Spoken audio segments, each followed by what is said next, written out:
Brought to you by Penguin.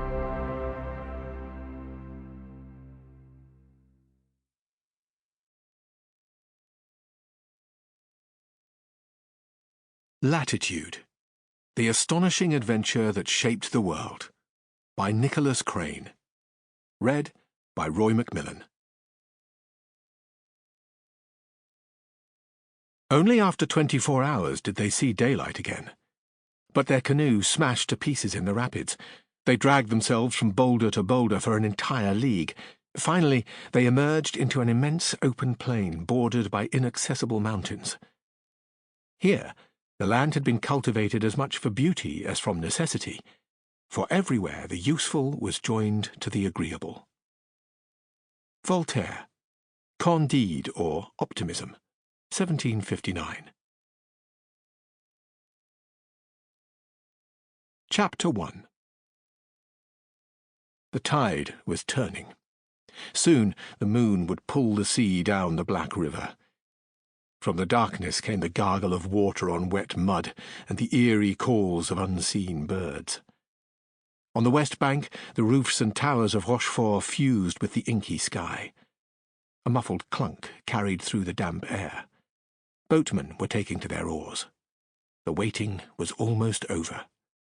The ship's hull shivered as her 3 masts turned across the fading stars. Morning had broken on the 12th of May, 1735. Portefaix was crammed with over 100 passengers and a cargo of grain and cannon. Like most ships of the French fleet bound for the colonies, the hold was loaded to capacity. All on board hoped for a safe passage. 18 years was a long time for a ship to be working the seas. The 117-foot keel had been laid in Toulon back in 1717, and the hull constructed from the recycled timbers of 3 decommissioned warships. With 22 8-pounder cannon on the lower deck and 22 6-pounders on the upper deck, the ship was handled by a crew of 140 men and 5 officers.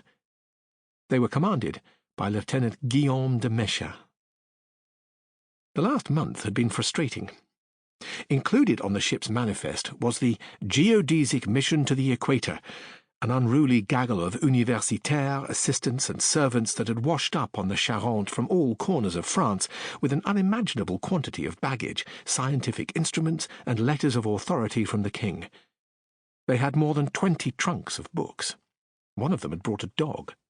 Instructions had been sent to Rochefort's navy intendant, the crown official charged with the port's operation, to supply the mission with swords, muskets, powder and ammunition, tents and blankets, surgical equipment and cooking utensils.